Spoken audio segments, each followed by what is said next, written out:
Alright, जे advance 2021 का सवाल है। Question says an ideal gas undergoes a 4-स्टेप cycle as shown in the PV diagram below.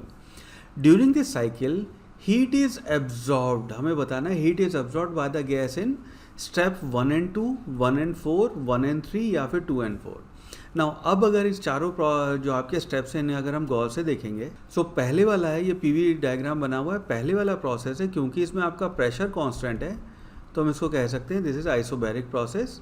ये वाला आपका आइसोकोरिक है, ये वाला प्रोसेस आपका अगेन फिर आइसोबैरिक है, ये वाला फिर आपका प्रोसेस आइसोकोरिक प्रोसेस है, बिकॉज इसमें वॉल्यूम कांस्टेंट है, इन दो 1 और 3 में आपका प्रेशर कांस्टेंट है।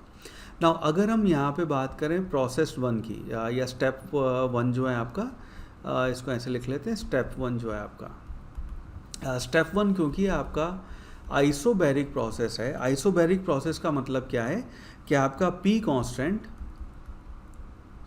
और PV इक्वल टू nRT से हम कह सकते हैं कि V is directly proportional to T।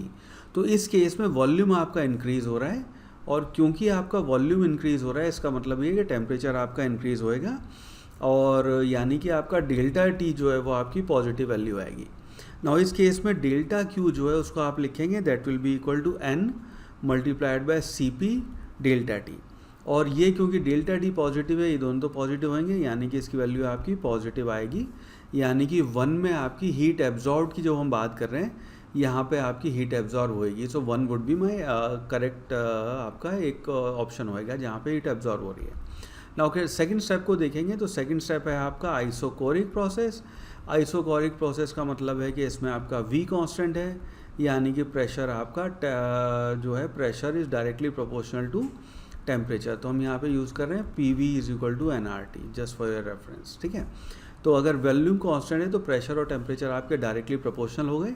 Now इस केस में प्रेशर आपका कम हो रहा है, तो यहाँ पे अगर देखेंगे तो प्रेशर अपना कम हो रहा है, यानी कि टेम्परेचर कम होएगा, यानी कि डेल्टा T की वैल्यू जो है वो नेगेटिव आएगी, यानी कि जो आपका डेल्टा Q है इस प्रोसेस का उसको आप लिखोगे N CV डेल्टा T, ठीक है। और क्योंकि यहाँ पे डेल्टा T नेगेटिव है तो डेल्टा Q की वैल्यू यहाँ पे नेगेटिव आएगी, तो इसका मतलब है कि इसमें तो आपकी हीट एब्जॉर्ब नहीं होगी। अब थर्ड प्रोसेस देखते हैं। थर्ड स्टेप जो है आपका वो अगेन फिर वापस वही कहानी कर सकते हैं हम कि वो आइसोबैरिक प्रोसेस है थर्ड प्रोसेस, और उस केस में आपका P कांस्टेंट है, और P कांस्टेंट है तो V जो है वो आपका डायरेक्टली T के प्रोपोर्शनल होएगा।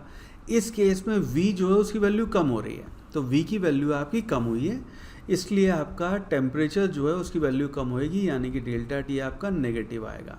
इसका मतलब है यहाँ पे डेल्टा Q की वैल्यू जो है वो आपकी फिर नेगेटिव आएगी, तो ये आपका इस स्टेप में हीट एब्जॉर्ब नहीं हुई। चौथे पार्ट को देखते हैं। तो चौथा पार्ट जो है वो आपका आइसोकोरिक प्रोसेस है। आइसोकोरिक प्रोसेस का मतलब क्या है कि वॉल्यूम आपका कांस्टेंट है, यानी कि P आपका डायरेक्टली प्रोपोर्शनल है टेम्परेचर के, या टेम्परेचर डायरेक्टली प्रोपोर्शनल है वॉल्यूम के। इस केस में प्रेशर आपका बढ़ रहा है, प्रेशर बढ़ेगा तो मतलब टेम्परेचर बढ़ेगा, यानी कि डेल्टा T आपका पॉजिटिव आएगा, और हेंस आपका डेल्टा Q जो है वो पॉजिटिव होएगा। तो फोर्थ में भी आपकी हीट एब्जॉर्ब हो रही है, तो अपने आंसर हो गए स्टेप 1 एंड स्टेप 4। तो एक बार 4 ऑप्शन देख लेते हैं, 1 2 1 3 2 4, तो option C 1 and 4 that will be the correct answer.